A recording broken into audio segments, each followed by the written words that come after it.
Tervetuloa tutustumaan viehättävään kotiin, joka sijaitsee Nihtisillan rauhallisella asuinalueella. Tämän kodin pohjaratkaisu on suunniteltu arjen tarpeet huomioon ottaen ja tilaa on niin yhdessäoloon kuin omaan rauhaan vetäytymiseen. Kodin sydämenä toimii valoisa ja avara olohuone ja keittiö, jotka muodostavat viihtyisän yhtenäisen kokonaisuuden.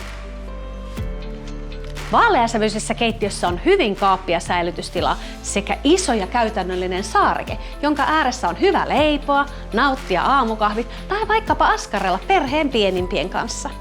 Ruokailutilaan mahtuu reilun kokoinen ruokapöytä, jonka ääressä koko perhe voi nauttia yhteisistä hetkistä. Oman saunan löylyissä on ihana rentoutua juuri sinulle sopivaan aikaan. Perheen arkea helpottaa kodinhoitohuone, jossa pyykkihuolto sujuu jouhevasti. Kodinhoitohuoneesta on käynti autotalliin, joka on muuten lämmin. Ja syy miksi me ei näytä sitä nyt tässä videolla, niin tietäjät tietää. Alakerrassa on yksi makuuhuone, joka toimii tarvittaessa myös työhuoneena, vierashuoneena tai vaikkapa saunan pukeutumistilana. Täällä alakerrassa on muuten aivan ihana erillinen WC, joka on älyttömän iso apu, joskus ehkä hieman kiireisinäkin arkiaamuina.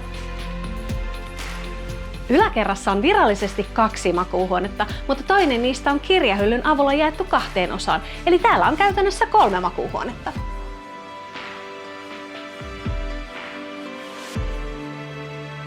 Yläkerrassa on myös erillinen WC.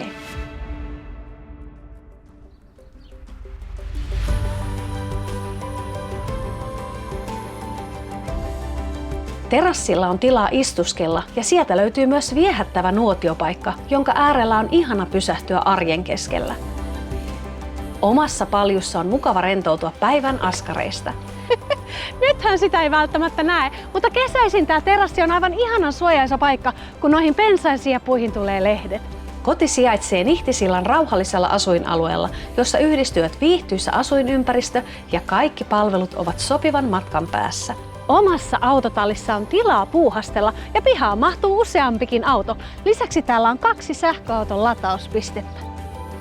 Mikäli tämä koti voisi olla sopiva juuri sinulle ja perheellesi, soita minulle ja sovitaan esittely. Minä olen Maria Kuivinen. Tervetuloa kotiin!